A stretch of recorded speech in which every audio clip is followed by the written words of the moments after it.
Buenas tardes a todos, bienvenidos a una nueva actividad de las que organizamos desde el Ministerio de Industria y Comercio en el marco del Programa de Apoyo a la Mejora de la Competitividad de las MIPYMES y del Clima de Negocios en Paraguay, MIPYME Compite. Esta es la actividad virtual, específicamente webinar, que lleva el número 42 desde que iniciamos en el mes de junio de 2020. Seguramente varios de ustedes me conocen, soy Palmira López Fresno, jefe de equipo Fortalecimiento Institucional del programa MIPYME Compite. Quisimos abordar hoy la temática de la negociación, una temática tan imprescindible como, tan necesaria como imprescindible, tanto en el ámbito profesional, en el ámbito de los negocios, como en el ámbito personal y social. Como seres humanos somos seres sociales y estamos negociando en el día a día casi desde que nos levantamos, ¿verdad? Con la familia, en el ámbito del trabajo, con amigos. Mismamente, si tomamos pues el establecimiento del horario de una reunión, es también una negociación. Como nos explicará el conferencista de hoy, es un tema muy amplio y lo que pretendemos es poner unas bases. Damos un poquito para atrás, Lisandra, poner las bases de un enfoque de negociación que consideramos que es el más acertado, el necesario para contribuir a la competitividad, tanto en el ámbito individual como de las MIPYMES y de las empresas en general, que son las negociaciones integrativas. Y esta es una temática que tanto ustedes nos fueron solicitando como nosotros la teníamos prevista desde el inicio, pero era necesario abordar antes otras temáticas que son necesarias para poder negociar, como por ejemplo es la comunicación y es la influencia, ¿verdad? Entonces, bueno, hoy lleva por título El arte de negociar, cómo lograr más para todas las partes, es decir, ese enfoque hacia negociaciones integrativas. Es una actividad que, como les decía, realizamos en el marco de MIPYME Compite, y aquí sí que pediré la próxima diapositiva, que es un programa de cooperación financiado por la Unión Europea, cuya contraparte institucional es el Ministerio de Industria y Comercio, y que implementamos con otros socios implementadores, como son la FECOPROD, la UIP, el Grupo Banco Mundial y la ONUDI. Como les decía, el Ministerio de Industria y Comercio es la contraparte institucional y tiene un doble rol. Como contraparte, articula y coordina todos los componentes del programa y los diversos socios implementadores y además implementa uno de los 3 componentes del programa, específicamente fortalecimiento institucional. Y aquí pediré a Lisandra que pase a la siguiente. El por qué y dónde se enmarca esta actividad. Desde el inicio, nosotros, para poder fortalecer políticas públicas y servicios públicos, pues nos dimos cuenta de que era necesario fortalecer unas capacidades de base. Y es ahí cuando diseñamos actividades virtuales en general de 1 hora de duración. Esto va sobre todo el mensaje para aquellos que nos dicen debería tener mayor duración. Están específicamente diseñadas así, son como píldoras o cápsulas de conocimiento. En general tienen 1 hora de duración. Cuando son talleres virtuales los extendemos a 2 horas, ya para tratar una temática con un poquito más de alcance y de profundidad. Y hemos estructurado estas actividades en 3 grandes bloques que cubren los niveles que siempre, quizá muchos de ustedes me han escuchado oír, de la competitividad con un enfoque sistémico. No podemos pretender ni pensar en organizaciones competitivas si nuestros profesionales y nosotros mismos como personas no somos competitivos. Y por eso un bloque en el cual, por ejemplo, se enmarca la actividad de hoy es la de habilidades profesionales. Otro es de herramientas y metodologías de gestión, es decir, aquellas herramientas y metodologías que nos apoyan a las organizaciones, sean públicas o privadas, para mejorar nuestra gestión y, por ende, para avanzar, para fortalecer nuestra competitividad. Y por último, ya el nivel más de país, donde cubrimos estrategia y ciclo de políticas públicas. Bueno, repito, esta de hoy, el arte de negociar, está enmarcada en habilidades profesionales. ¿Pasas, por favor? Y antes de ya dar paso a nuestro conferencista, quisiera recordarles unas pautas de participación y la estructura que va a tener el webinar. Como todos los que venimos haciendo, y seguramente muchos de ustedes ya han participado en otras, porque hoy tenemos del orden de 1.100 inscripciones y en estos momentos 500 participantes, y aumentando.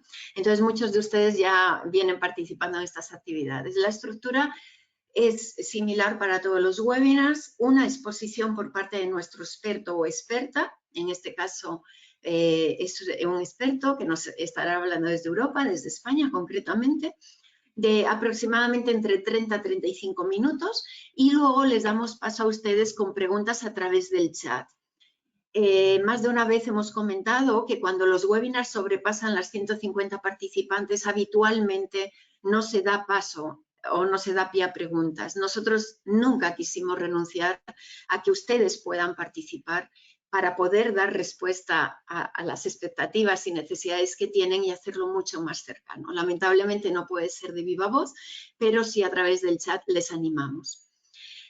Algunas pautas relevantes, bueno, las ven en pantalla, pero yo destacaría que al finalizar el webinar, antes de media hora, van a tener un link, como es habitual, para una evaluación. Les toma menos de un minuto y para nosotros es muy importante. Entonces, que la cumplimenten y también recordarles que para aquellos que participen al menos en el 80% del tiempo del webinar, les vamos a enviar un certificado por correo electrónico.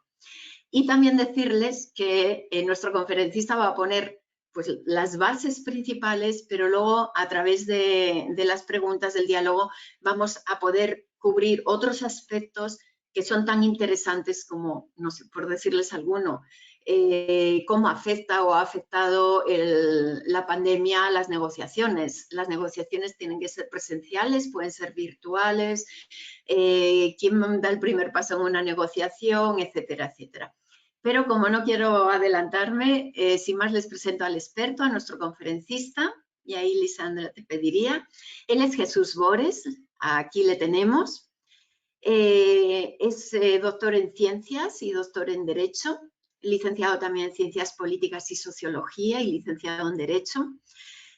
Además tiene un máster en Derecho Europeo y Comparado.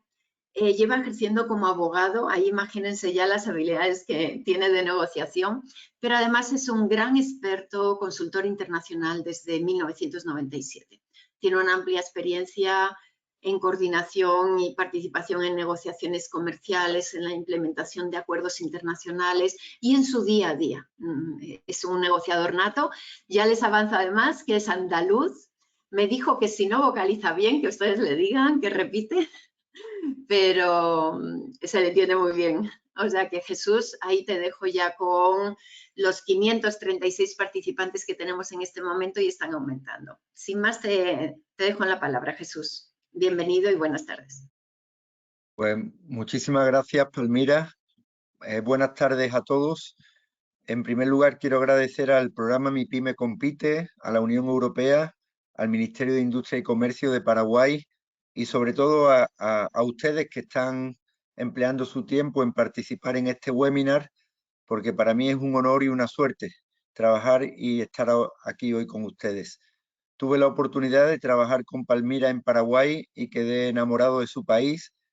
Entiendo que el trabajo que están haciendo desde Mi Pyme Compite y con su Ministerio de Industria y Comercio es muy importante para el futuro de Paraguay y bueno, encantado de participar y a su disposición desde este momento van a tener ustedes mi correo electrónico y si algo no diera tiempo en el día de hoy, pues quedo a su disposición desde este momento para poder responder a cualquier cuestión que esta presentación pueda suscitar. Como bien ha dicho Palmira, soy andaluz. No sé si ustedes conocen Andalucía, pero es el sur de España, es el sur de Europa, el norte de África. La frontera de Andalucía con el norte de África es de apenas 14 kilómetros y es la frontera en el mundo con mayor diferencia económica. Es decir, somos europeos frente a africanos, pero cara a cara, y Andalucía es el único lugar del mundo donde árabes, judíos y cristianos han vivido en paz durante 8 siglos, y eso nos ha obligado a aprender a negociar y a convivir permanentemente. Les ponía el ejemplo de la negociación entre diferentes culturas, porque Andalucía es una tierra que jamás ha invadido o ha conquistado a nadie en su historia, y a nosotros nos han conquistado todas las civilizaciones que ustedes se puedan imaginar. Llegaron los romanos y acabaron 2 emperadores de Roma siendo andaluces.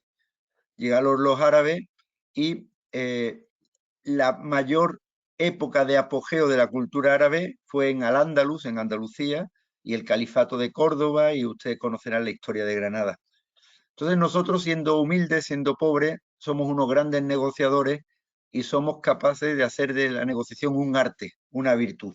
Es más, habrán escuchado hablar del independentismo catalán, del independentismo vasco, de los nacionalismos.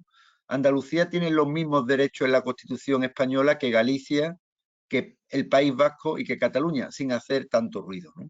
Entonces, para que ustedes se hagan una idea, somos la comunidad autónoma de España con más vínculos en América Latina y con América Latina. Toda la cultura de América Latina que se generó en los últimos 500 años en sus relaciones con España y con Europa están en el Archivo de Indias, que está en Sevilla, y en la Biblioteca Colombina, que está en la Catedral de Sevilla. Nos hemos quedado con ese vínculo, con esa cultura, y parte de esta negociación que llevamos por idiosincrasia y que como pueblo emigrante, los andaluces tenemos muchísimos de nuestros ciudadanos en el extranjero. Yo mismo he tenido que emigrar porque somos una región desgraciadamente no rica y hay veces que hay que trabajar fuera para nuestras empresas. Pues quiero intentar resumir una pequeña presentación donde vamos a intentar que ustedes conozcan los conceptos fundamentales de la negociación y puedan aplicarlos, y si hay algo que por el alcance y la limitación de tiempo que tenemos, pues quedo a su disposición para poder discutir, plantear cualquier tema que les pueda interesar. Dicho esto, Lisandra, si puedes pasar la presentación, por favor. Una para arriba. Uy, se nos fue. Bueno, creo que una más para arriba. Una más para arriba. Bueno, fundamentalmente este webinar tiene 2 objetivos fundamentales. Reflexionar con ustedes sobre la necesidad de negociar como parte de nuestra actividad y sobre el enfoque integrativo y para que estas negociaciones tengan éxito, y dotarle a ustedes de una serie de herramientas de aplicación práctica para que fortalezcan sus habilidades. Como bien ha dicho Palmira, la habilidad de negociar es una habilidad que se trabaja, que se fortalece cuando uno cuenta con las herramientas adecuadas para tener la información que necesita en cualquier negociación. Entonces vamos no solamente a intentar que ustedes conozcan las tipologías, los métodos de negociación, sino que cuenten con esas herramientas. Por favor, Lisandra. Si puede pasar, ahí perfecto. No podemos abordar todos los temas que quisiéramos. Esta es una materia compleja y apasionante, pero bueno, vamos a intentar que estas cápsulas por lo menos generen en ustedes la curiosidad y los mecanismos para que después puedan seguir desarrollando este conocimiento por ustedes mismos. Jesús, ¿estás al mando de la diapositiva? Ah, ya sí, perfecto. Es que no me permite cambiar, Lisandra. Lo he intentado, pero no me lo permite. Ok, sin problemas, tomo el mando. Es que no me deja cambiar, no me deja pasar. Este es el contenido de la presentación. Vamos a hablar de conceptos de negociación, de procesos, modelos, tipologías, de principios, pero sobre todo vamos a centrar el tema en la negociación colaborativa y en algunas cuestiones relevantes para ustedes, que como pueblo que tiene una diversidad cultural con la población guaraní, con la población diversa que ustedes tienen, pues conocer la problemática o las particularidades de la negociación intercultural. Le vamos a dar una serie de tips y unas recomendaciones para concluir finalmente con unas conclusiones generales de esta presentación. Como ustedes saben, la negociación es imprescindible. Es una de las características que distingue al ser humano. Somos negociadores por naturaleza. Y como ustedes saben, esto es una pequeña broma que les pongo para intentar mantener su atención, pero en los negocios como en la vida muchas veces uno obtiene lo que negocia, no lo que merece. Todos pensamos que merecemos muchas veces más de lo que nos corresponde. Y la negociación, en muchos casos, nos va a poner en nuestro sitio y quizás nuestras expectativas, si no están bien establecidas, si no contamos con la información suficiente, puede generar frustración. Por eso, vamos a insistir a lo largo de esta presentación en la importancia de preparar bien una negociación. Porque lo que negocia, lo que preparemos, es lo que vamos a conseguir, no lo que pensemos que merecemos. Por favor, adelante. Entonces, como les decía, la negociación consiste en generar una estrategia. Estrategia, si ustedes analizan la palabra, se define como arte, traza para dirigir un asunto. Por eso, el arte de negociar, en cierta forma, nos lleva a la estrategia de negociación. Cuando dos o más partes interesadas acuerdan unas pautas para encontrar un acuerdo que satisfaga los intereses que cada uno podamos tener en un asunto determinado. Es decir, siempre queremos satisfacer necesidades o intereses de una o de ambas partes y para ello, en cierta forma, necesitamos la conformidad o el acuerdo de la otra parte. Por eso se requiere un diálogo para alcanzar ese acuerdo mutuo. No quiero perderme en temas conceptuales, pero ese arte, esa estrategia, ese trabajo previo, insisto, es fundamental porque toda la información, todo el conocimiento le permite a uno tener la capacidad y la flexibilidad necesaria para tomar las decisiones oportunas en ese diálogo, manteniendo la confianza, la fluidez y todo aquello que le permite defender adecuadamente sus intereses. Por favor, Lisandra. Entonces, como ustedes verán, hay una parte en toda negociación que se dice, que se habla, que se comunica, pero como decía Peter Drucker, lo más importante es lo que no se dice. El saber interpretar una cultura diferente, el conocer la importancia del lenguaje corporal, el interpretar un silencio adecuadamente cuando no hay respuesta a una propuesta, el tener la capacidad de ser el que más información tiene de lo que se dice y no se dice en una mesa de negociación es lo que nos da valor y nos da peso en esa negociación. Adelante, por favor. Dicho eso, el proceso de negociación tipo se inicia una preparación, si no hay dificultad se alcanza un acuerdo, si hay algún tipo de punto o cuestión que haya que dirimir, se procede a un diálogo, a una discusión, a partir de ahí una serie de propuestas, de posiciones previas o preposiciones con una serie de intercambios y ¿qué es importante? Ustedes tienen que tener en cuenta que hay un punto en el que ustedes tienen que decidir entre la mejor alternativa al acuerdo negociado, lo que en castellano se utiliza con las siglas MAN, que en inglés originalmente se llamaba BATNA, Best Alternative to a Negotiated Agreement, en el que ustedes pueden abandonar la negociación porque tengan una alternativa mejor al acuerdo negociado o adoptar el acuerdo. En ese momento, como en toda negociación, esa decisión es fundamental. Si el acuerdo es la mejor opción porque hemos negociado y hemos alcanzado los objetivos, se ratifica el acuerdo. De no ser así, al existir una alternativa mejor a ese acuerdo, pues bueno, o seguimos negociando o debemos de dejar esa negociación porque no vamos a firmar un acuerdo cuando disponemos de una alternativa más conveniente a nuestros intereses. Eso también puede ocurrir de contrario, es decir, hay que tener en cuenta que el contrario también puede tener esas alternativas y ese tira y afloja entre intereses, bueno, pues nos obliga a saber en qué momento es viable, es posible el acuerdo o cuando la alternativa al acuerdo negociado es más conveniente. Adelante, por favor. Como este buen hombre Nelson Mandela, al que ustedes conocerán, decía, hay que negociar y debemos hacerlo con un espíritu de reconciliación, como ocurrió en Sudáfrica, a pesar de los años que él estuvo en la cárcel, y no desde un punto de vista del uso del ultimátum.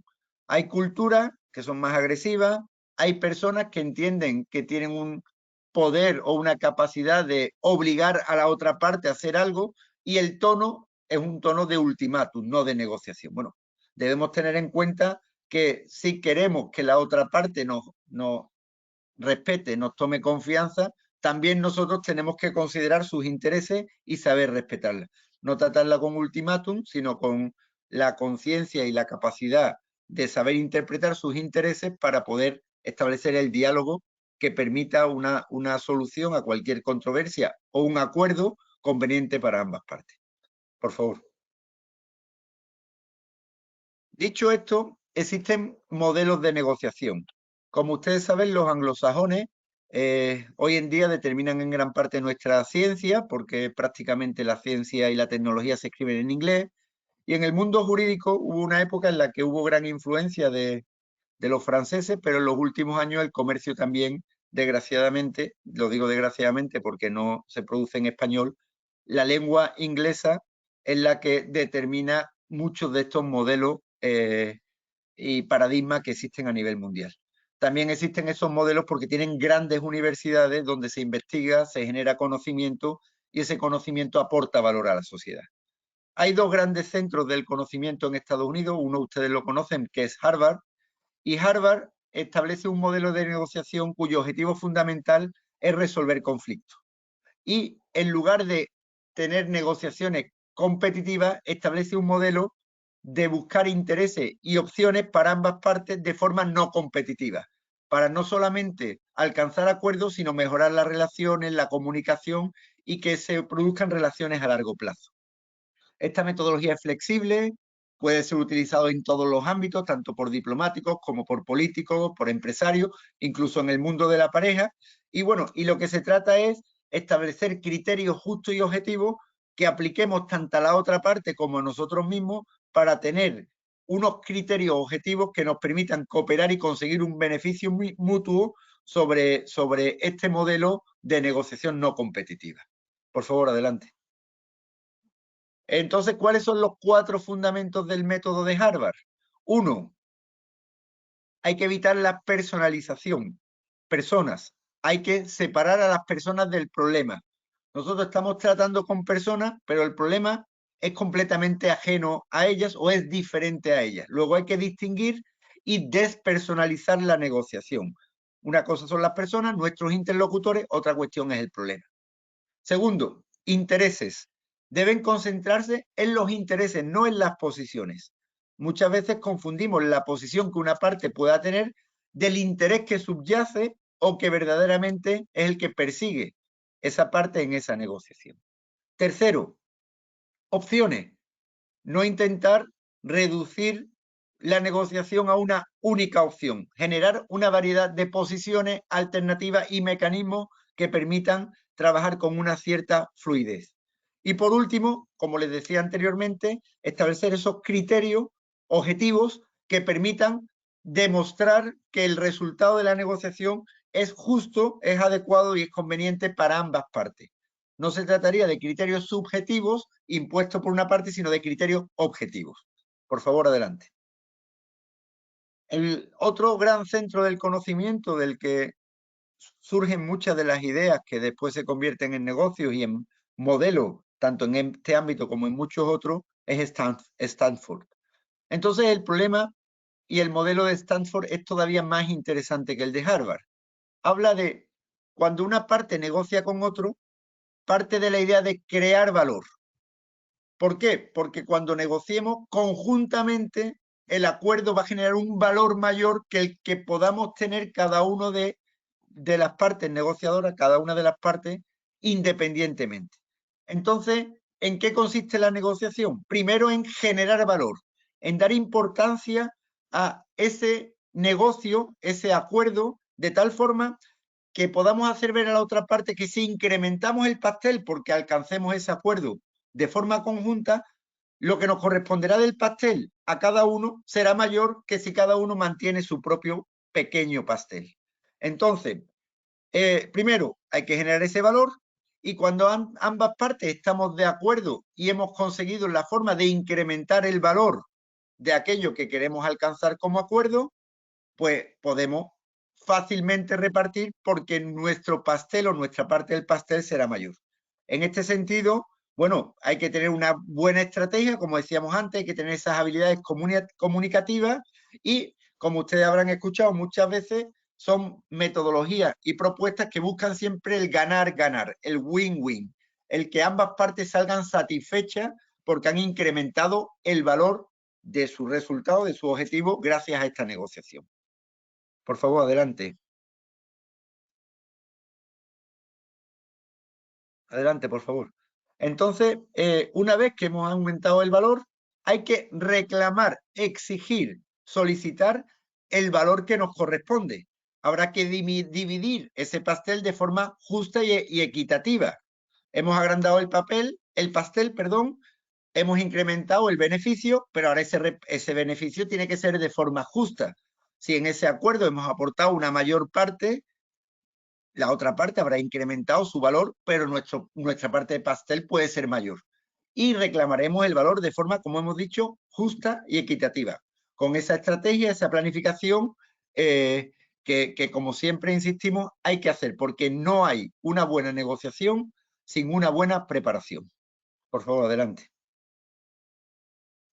Si ustedes ven el esquema, la primera flecha le habla de cómo se crea ese valor, se incrementa ese arco, se incrementa el valor de los dos ejes, el eje del comprador y el eje del vendedor, y una vez hemos incrementado el valor, repartimos el pastel.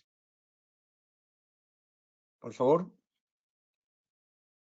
Entonces, como ustedes habrán visto, estamos hablando de negociaciones colaborativas, integrativas, que buscan el win-win, que buscan propuestas conciliadoras, la ganancia para ambas partes. Pero hay otras que son competitivas, que lo que buscan es distribuir el valor con una técnica mucho más agresiva y lo que se pretende es defender el interés propio. Hay otras negociaciones que son evitativas, que hay partes que deciden no dialogar. Si ustedes analizan, desde los acuerdos de Doha, la Organización Mundial del Comercio, pues prácticamente no celebra grandes cumbres. Hay quien está evitando la negociación, porque prefieren no sentarse a negociar si no hay alguna ganancia mínimamente garantizada. Son evitativas. Y hay otras que son acomodativas. Eso es bastante frecuente en determinados países que tienen negociaciones comerciales en las que piensan que su posición es débil y asumen la posición de perdedor, se acomodan y no pelean, no negocian, no buscan un modelo que les aporte más valor. Entonces, como ustedes comprenderán, lo que recomendamos y lo que es recomendable por el efecto, por los resultados, son las grandes y las buenas negociaciones colaborativas e integrativas. Adelante. Por favor. Entonces, insisto, como no queremos evitar ni queremos acomodarnos en la negociación, no pueden ustedes jamás negociar por miedo. Y nunca deben temer a negociar. La negociación siempre aporta valor a quien la ha preparado, a quien ha obtenido la información, y aquello que podamos conseguir en una negociación, en cierta forma estamos obligados a intentar conseguirlo. Por favor, adelante. Si ustedes ven, hay una serie de principios para llegar al acuerdo. Plantear nuestro caso de manera que nos beneficie es fundamental. Como ustedes podrán ver, quien preside una mesa de negociación, quien tiene la capacidad de realizar la primera propuesta, quien tiene la capacidad de dirimir conflictos, quien tiene la capacidad de plantear un caso, tiene muchísima fuerza. Está demostrado que una parte muy importante, un 30-40%, depende de la forma en la que se propone un acuerdo. Entonces, ustedes tienen que plantear muy bien su caso. Tienen que tener información para saber qué tienen que plantear. Por supuesto, si no tienen información, si no tienen conocimiento, si no la han preparado, mejor manténganse callados, no digan nada. Pero si ustedes han preparado su caso, si ustedes su propuesta la tienen clara, saben quiénes son sus interlocutores, qué intereses están sobre la mesa, la forma y el alcance de su propuesta puede ser determinante en la negociación. Por eso hay que conocer hasta qué punto tenemos esa capacidad de poder, esa planificación, esa convicción, esa información, los riesgos o contingencias que puedan derivarse de nuestras propuestas, va a permitir que el flujo o el desarrollo de esa negociación sea más o menos placentero para ustedes. Una vez que tienen esa propuesta, que conocen y saben dónde están, las concesiones las pueden hacer porque ustedes tienen esa estrategia que les va a permitir descartar aquellas partes del acuerdo que, bueno, que no son fundamentales para ustedes. Por eso, si se decía en un dicho bastante bonito, que si uno intenta alcanzar la luna y no lo consigue, al menos se quedará en las estrellas. Si ustedes generan metas ambiciosas, realistas, alcanzables, tienen esa buena estrategia, podrán conceder parte de sus objetivos y aún así los logros serán muy elevados. Entonces, bueno, como les digo, al final hay que satisfacer esas necesidades antes que los deseos, hay que ser pragmático y siempre, como insistíamos, conocer a la otra parte, contar con esa planificación previa. Adelante. Entonces, algunas recomendaciones. Primero, no negocie si no tiene información y nunca negocie en base a las posiciones políticas. Separe, como les decíamos en uno de los métodos que hemos analizado, a las personas del problema. Los interlocutores tienen un mandato, tienen una orden que cumplir, pero muchas veces el problema no lo generan esos interlocutores. Cuando uno tiene un problema que viaja en avión, le suele gritar a la azafata que está en el mostrador, que normalmente no tiene culpa y no le va a poder resolver el problema. Es la única interlocutora que tiene. Pero el problema de haber perdido un avión no es de esa azafata. Entonces hay que separar siempre a las personas, a los interlocutores del problema. Puede ser usted agresivo, pero sea agresivo con el problema y suave con las personas, porque, insisto, la relación personal es fundamental. Debe ser usted amable, pero ser amable no es la solución. Hay veces que hay que ser contundente. Usted se debe concentrar en los intereses, no en las posiciones. Hay que saber que una posición es cambiable. Los intereses difícilmente son hipotecables. Y por eso, esta información, este conocimiento, esta metodología le va a obligar a usted a ser inventivo, a tener una capacidad de generación de valor en la propia negociación. Y esas opciones que sean de mutuo beneficio le van a garantizar el éxito. Y por supuesto, esos criterios, esos parámetros objetivos, esa demostración de lealtad, de capacidad de objetivizar un problema y establecer criterios y parámetros válidos para ambas partes va a ser siempre aceptado y determinante para un buen acuerdo. Adelante. Por favor. Sí, estamos con un pequeño atraso de internet, por favor. Sí, no hay ningún problema. Bueno, estos son una serie de recomendaciones, pero como ustedes habrán visto, si ustedes tienen esta capacidad inventiva, esta metodología, este trabajo previo, se pueden generar situaciones donde todas las partes puedan ganar, se puede generar esta confianza, esta sensación de justicia, de distribución equitativa de los beneficios, que van con esa transparencia y esa confianza, se van a generar acuerdos y relaciones a largo plazo, se va a poder planificar y resolver conjuntamente otros posibles conflictos que surjan en el futuro y, como hemos avisado y como hemos dicho, se separan las personas y al problema, y esas personas que inicialmente parece que están enfrente se convierten en socios, en colaboradores para atacar un problema que inicialmente era un problema de cada parte y acaba siendo un problema común. Y esa forma de afrontar el problema convierte a estas personas en aliados, no en una parte que tengamos enfrente en una mesa de negociación. Por favor, adelante. No sé si sigue. Bueno, entonces, insisto, muchas veces hay que pensar en el otro y como le insistimos muchas veces a todos los miembros de cualquier equipo de negociación, se puede brillar conjuntamente. No hay que apagar la luz del otro para que brille la nuestra. Hay que intentar que nuestra luz y su luz sea aún más grande, ilumine más y todos nos sintamos satisfechos porque conjuntamente esa luz sea un faro y no sea una pequeña bombillita. Adelante. Entonces, bueno, aquí hemos utilizado una serie de palabras que ustedes conocerán del guaraní y cuáles son los pasos para una negociación colaborativa. No me atrevo porque no sé hacer bien las vocales aspiradas y mi amiga Lisandra ya me ha reñido un par de veces por intentarlo, pero punto de arranque o ñeperú o algo así, es una negociación. Ustedes deben saber cuando ambas partes empiezan ese proceso, hay que saber que para que se alcance un acuerdo posiblemente haya que reducir nuestras exigencias o expectativas.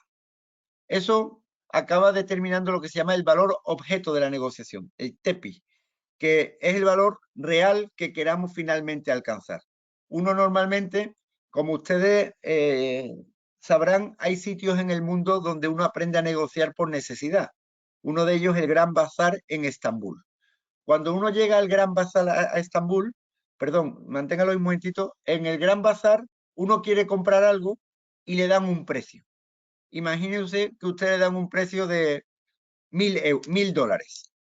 Y una vez que le dan $1000 o 1000 guaraníes, ustedes negocian y le reducen el precio a 200 guaraníes o $200. Ustedes quedan contentos porque es el 20% de lo que le pedían inicialmente. Pero claro, es que a lo mejor lo que ustedes están comprando vale 20 guaraníes, $20. Entonces el punto de partida en una negociación puede ser muy engañoso. Yo cuando negocio nunca pienso en la propuesta que me hagan, pienso en lo que yo quiero pagar por ese producto. Y si yo estaba pensando en pagar, imagínense, 40 y me dicen 1000, yo nunca le diría 40, le diría, si tú me dices 1000, yo te digo 10. Pero yo sé que no voy a pasar de 40 o quizás 50. Pero cuando tomamos el punto de referencia, el punto de arranque con un valor de partida excesivamente ambicioso, después hay que llegar al valor real. Y ese valor objeto es fundamental. Por eso, como decía antes, quien haga la propuesta, el alcance y la forma puede determinar la negociación. Pero no nos podemos dejar engañar por esas propuestas iniciales. Por eso es importante contar con esa preparación y esa información. ¿Qué es lo que hago yo en el bazar? Pues pregunto en 5 puestos. Cuando he pasado por 5 puestos, uno me ha ofrecido 1000, otro 200, otro 500 y con 4 ya he negociado y lo máximo que he bajado ha sido a 50. Bueno, pues yo ya sé que a partir de 50 es difícil que bajen, pero están muy lejos de los 1000 que me pedían. Y ya tengo información, tengo criterio y puedo tomar una decisión. Y comprar algo que hubiera comprado por 200 pensando que compraba bien por 4 veces menos valor. Por favor, adelante. Una vez determinado el valor del objeto, uno tiene que saber cuál es el campo de juego, el OPAJA, los extremos a partir del cual la otra parte no va a aceptar nuestras propuestas, ni nosotros vamos a aceptar la de otra parte, lo que se denomina el punto de ruptura, los límites para poder llegar a un posible acuerdo. Entonces, bueno, a veces son más amplios, a veces son más estrechos y es muy importante conocerlo, porque como dice el punto siguiente, ese es lo que determina el ámbito de la negociación, el Ñebon Sarai, ¿vale? Por favor. Adelante. Bueno, veo que hay algunos problemillas por internet. No sé si ustedes me escuchan.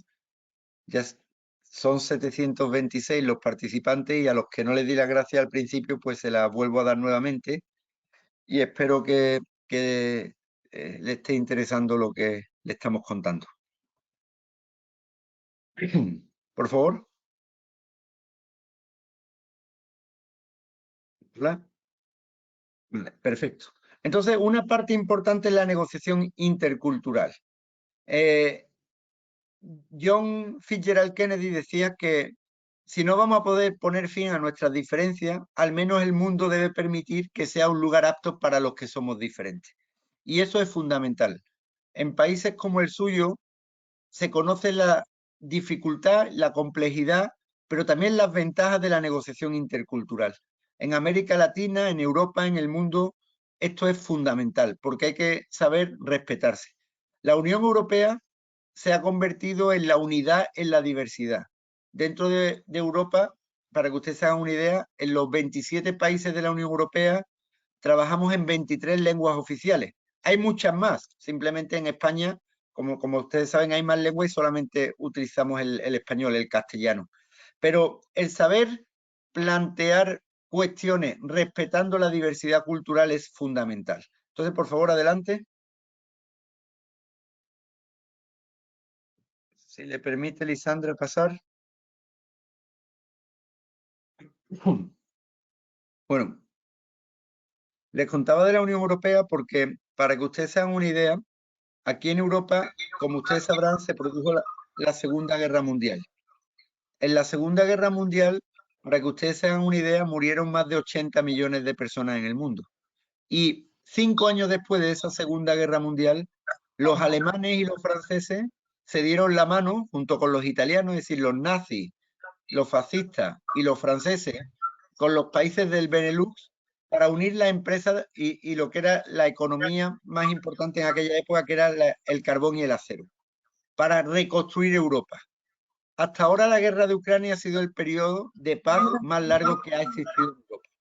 Entonces les digo esto porque hemos sido capaces de mantener la unidad europea a pesar de la diversidad. Entonces, por favor, adelante, Lisandra, una más.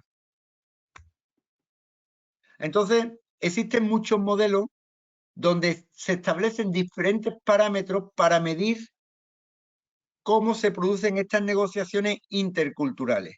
Ven ustedes el modelo de Hofstede a la izquierda, en el que se habla de la distancia del poder en la independencia de los ciudadanos, el individualismo, la masculinidad o la importancia del sexo en determinado tipo de decisiones, la incertidumbre y cómo eso afecta a nuestra negociación, a nuestro planteamiento ante los negocios y ante la vida, la capacidad de orientar nuestras necesidades a largo plazo o a corto plazo, como ustedes ven que se produce en Argentina, Brasil, Paraguay, Uruguay, o la indulgencia o la flexibilidad con la que podamos afrontar determinados temas. Hay otros modelos como el de Hall, perdón, un poquito antes, por favor, que incluso divide aquellos ámbitos con un alto contexto y un bajo contexto intercultural.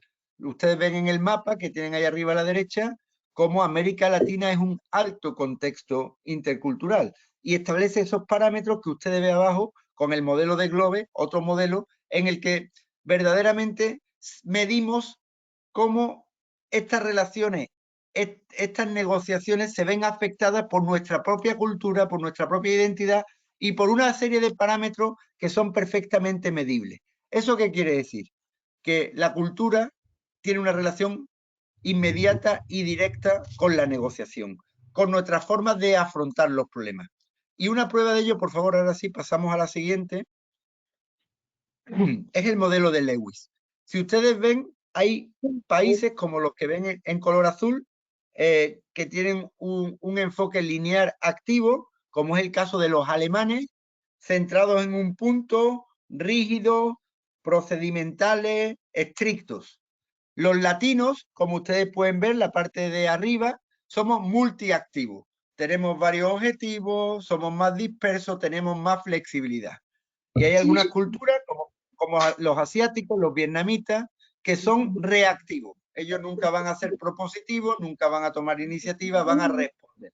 Entonces, el conocer esas culturas, el conocer esos parámetros, el tener esa información y esa capacidad de interpretar no solamente los intereses, sino la cultura y la forma de actuar de las otras partes es fundamental para cualquier negociación. Por favor, adelante. Hay por ahí un micro abierto que a veces se cruza.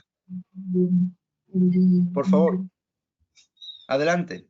Si quieren, aquí hay un vídeo de 4 o 5 minutitos con un enfoque práctico que le compartimos para que me pueda tomar un vasito de agua. Muchas gracias.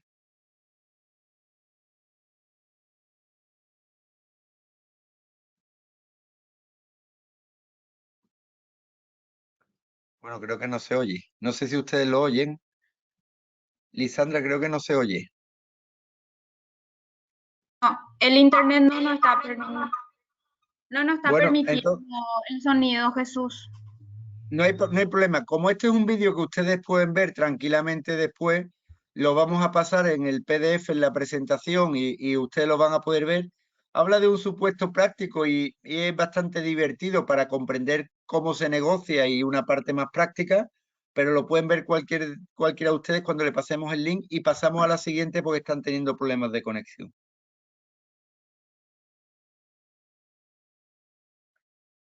Entonces, ¿cuál es la conclusión principal. El éxito, y especialmente en las negociaciones, no se logra solo con cualidades especiales. Es sobre todo un trabajo de constancia, de método y de organización. Para negociar, Palmira creo que compartirá conmigo nuestra experiencia. En una mesa de negociación se aprecia claramente quién está preparado, quién está con un enfoque claro y con una visión de lo que pretende, y normalmente son los que adquieren el liderazgo en cualquier negociación, incluso la presidencia. Entonces, les invitamos a que trabajen la negociación, preparen la negociación. Por favor, adelante. Entonces, ¿cuáles serían esas tres conclusiones? Primero, la información propia y ajena, ustedes tienen que conocer y planificar estratégicamente en base a esa información su negociación, enfocar y establecer la metodología que va a determinar el resultado en la medida de lo posible de win-win, colaborativa, por supuesto, pero que tengan en cuenta siempre aquellos parámetros que le hemos aportado. Es decir, separar a las personas de los intereses, centrar bien los objetivos y tener la capacidad de disponer la información para poder modificar la táctica, que no la estrategia, dentro del proceso negociador. Muchísimas gracias, es un placer y es una suerte para mí hablar para 731 personas a esta hora en España. Y bueno, darles nuevamente las gracias primero a todos ustedes por escucharme y segundo a Palmira y al programa Mi Pyme Compite por invitarme. Muchísimas gracias y quedamos a su disposición para las preguntas. Muy amable. Bueno, pues buenas tardes de nuevo, Jesús. Muchas gracias por tu presentación, porque has puesto todas las piezas como para abrir el interés de todos por la negociación y aquellos que ya lo tenían, avanzar un poquito más en fortalecer esas habilidades. Pediría a Lisandra, por favor, si puede retirar la presentación cuando le permita Internet y nos vamos a las preguntas. No sin antes volver a agradecer a las 731 personas que están participando, no solamente de Paraguay, sino tenemos de Bolivia, de Colombia, de Perú, de Ecuador, Costa Rica, Honduras, Nicaragua, Panamá, espero que no se me olvide ninguno, Francia, Italia y España. Jesús, tenemos preguntas, como era de esperar, pero inicio con una, y estaba más por mi parte, que puedas profundizar un poco cuando hablaste de los pasos en la negociación y explicaste sobre el valor objeto y ese ejemplo tan bueno que pusiste del bazar en Estambul, ¿verdad? Sabemos que la primera oferta influencia la percepción de valor en las personas. En una negociación, ¿cuándo nos interesa o nos interesa siempre hacer la primera oferta? Si sabemos que influencia el valor, entonces vamos a comernos esa primera oferta o ¿cómo lo percibes? ¿Cómo lo ves? Espera, tu micrófono. Disculpa, es que no quería que tuvieras interferencia. Muchas gracias, Palmira. Es una gran pregunta. Preparar una propuesta determina el alcance y el contenido de cualquier negociación. De hecho, en el 30 o 40% se estima que un 30 o un 40% del resultado de la negociación viene determinado por preparar bien esa propuesta. Pero si uno no dispone de la información, si uno no está capacitado, si uno no sabe con quién tiene que negociar en esa mesa, puede ser temerario presentar esa propuesta. Entonces, insistimos, si uno tiene claro lo que pretende, si uno tiene claro el campo de juego, si uno tiene claro los interlocutores y uno toma la delantera, siempre el que pega primero pega más fuerte. Es así y estadísticamente está demostrado. Pero hay muchas veces que sin la información adecuada, hablamos en castellano antiguo, se mete la pata, se cometen errores por falta de preparación, por falta de conocimiento y de estrategia. Entonces, estoy completamente de acuerdo contigo que el asumir el liderazgo, el realizar una propuesta es fundamental y garantía de éxito si se hace bien, pero hay que estar muy seguro de tener esa información y tener claro esos objetivos y esos mecanismos que requieren, bueno, realizar una propuesta con garantías de éxito. Muchas gracias. Perfecto. Entonces, insistimos, a una negociación se debe ir preparado.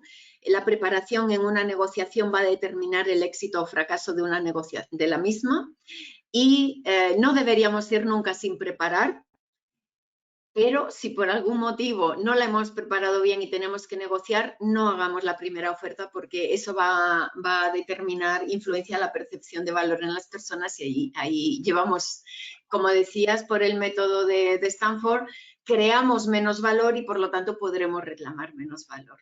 Muy bien, te voy con... Hay una pregunta que dice, bueno, voy a decir quién la realiza para que se sientan reconocidos. Margarita Peña nos pregunta o te pregunta, ¿qué tipo de estrategia se debe utilizar cuando existe un impasse entre las partes, lo cual no deja avanzar en la negociación? Margarita es una persona que tiene mucha experiencia en negociación comercial y seguramente se refiere a ello. Entonces, ¿qué hacer en ese caso? Como sabemos, hay una palabra que se llama lobby, que significa pasillo, porque muchas veces hay que parar negociaciones y trabajarlas fuera de la mesa de negociación. Cuando se produce un impasse, yo siempre, en cooperación, en negociación, hay un tema que es muy importante, que es distinguir las causas de los efectos. Si hay mucho tráfico en Paraguay, la avenida cualquiera de las que ustedes tienen, y ponen un día a un policía que regule el tráfico, bueno, mientras siga convergiendo gran cantidad de vehículos, mientras no haya alternativa a ese tráfico, la causa permanece y el efecto va a haber atasco, va a encontrarse ustedes carreras colapsadas, cuando llueve se inunde, pues todo va a estar... Entonces hay que trabajar en las causas. Cuando hay un impasse, el impasse es un efecto. Hay que saber cuál es la causa de ese impasse y hay que trabajar sobre la causa. Y hay veces que esa causa se puede trabajar en la mesa de negociación, pero es un riesgo porque si la causa es grave, puede romperse la negociación. Por eso, la pregunta de Margarita es muy buena. Hay que parar la negociación, hay que tomar un tiempo, hay que abandonar la mesa de negociación, hay que trabajar esa causa y volver a la mesa de negociación cuando esa causa está resuelta. Entonces, es fundamental encontrar mecanismos para romper ese impasse. ¿Qué mecanismos son? Si es un impasse causado por una delegación entre varias, pues a lo mejor hay que comer con esa delegación, clarificar una serie de cuestiones, buscar mecanismos alternativos, proponer soluciones que no afecten a la negociación en su conjunto, etcétera. Si estamos hablando de algún problema de forma, bueno, pues habrá que reconducir la forma en la que hemos desarrollado la negociación para darle a esa delegación o ese negociador que se siente incómodo el lugar que le corresponde. Entonces, dependiendo de la naturaleza de la causa del impasse, debemos trabajar una estrategia que permita superarlo. Perfecto, Jesús. Eso es interesantísimo y una clave imprescindible para negociar que enlaza con lo que expusiste de las culturas. O sea, siempre tenemos que entender a la otra parte qué está ocurriendo, por qué hace determinada reacción, por qué para una negociación. Y ahí todo el tema de influencia cultural, de alto contexto, bajo contexto o el modelo que queramos es muy importante. Pues en esa línea, bueno, aprovecho para decir a las personas que nos están consultando si vamos a distribuir la presentación.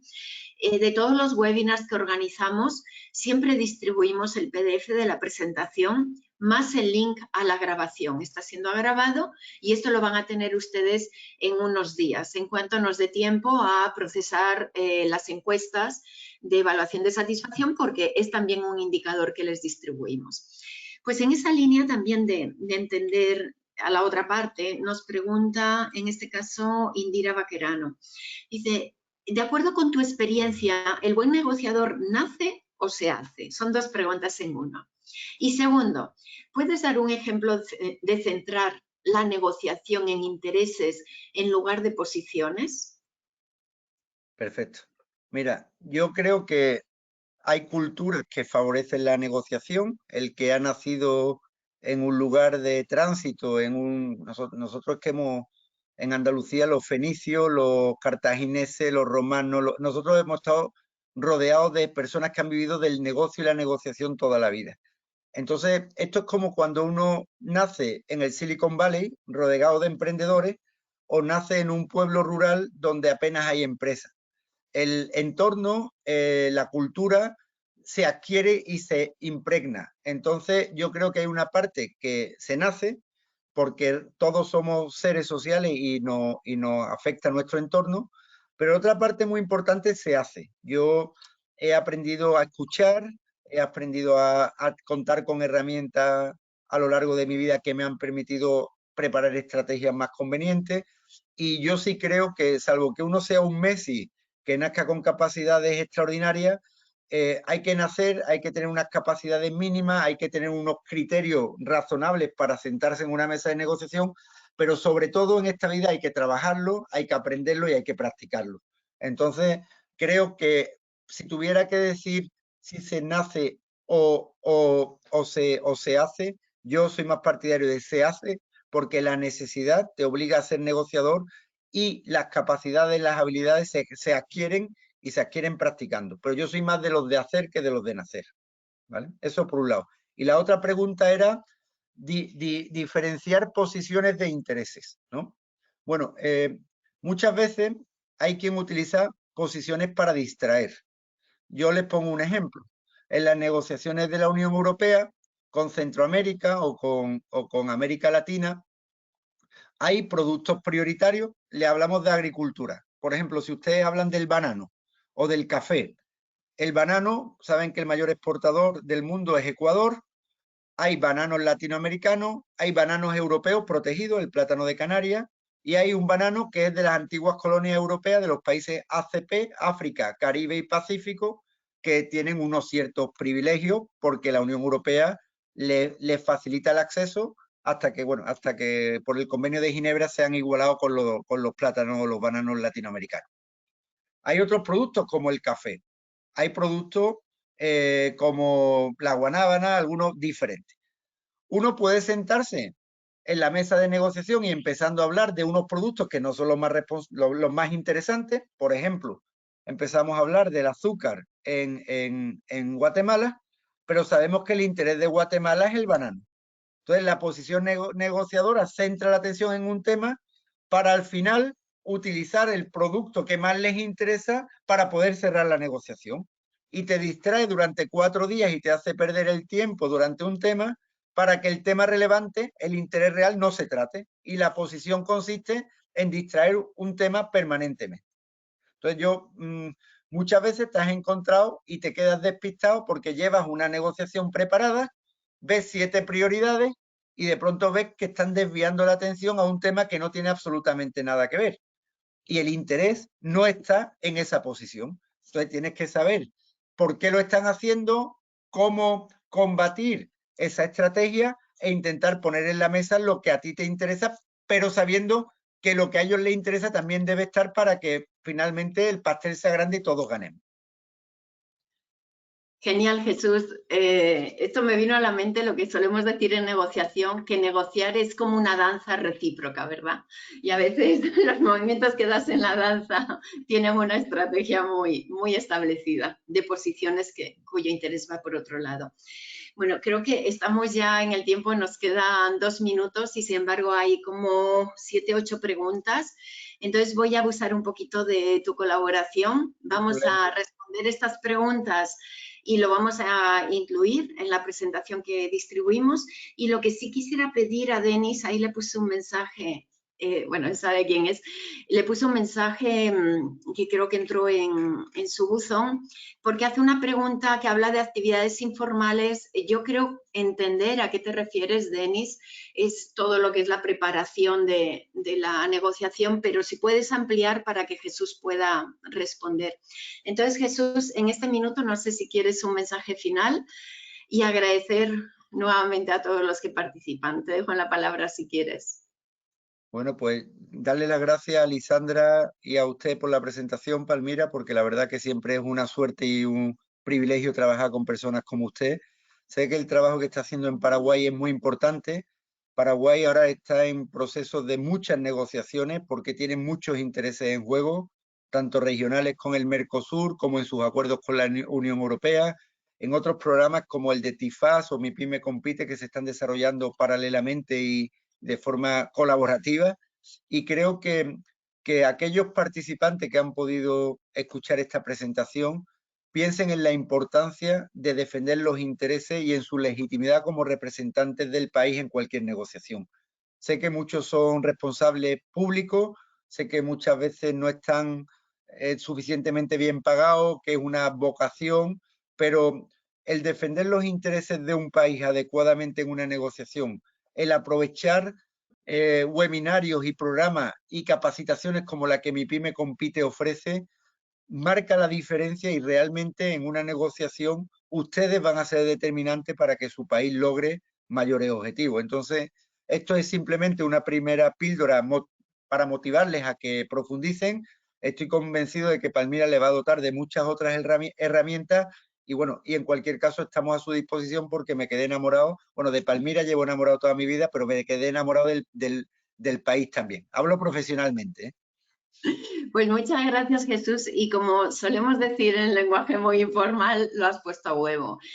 Quisiera cerrar con dos mitos que tenemos en la negociación. Si tú tienes autoridad, no necesitas negociar, eso es un mito. Y el otro es, si tú no tienes la autoridad, no puedes negociar. Justamente defendamos la posición de Paraguay y cada uno de nosotros aumentemos el pastel para luego reclamar más valor para nosotros. Muchísimas gracias a todos, muy feliz tarde, muy feliz noche para los que están desde Europa. Nuevamente, gracias Jesús y gracias a todo el equipo por el apoyo que nos ha dado. Un abrazo. Muchísimas gracias, muy amable. Gracias.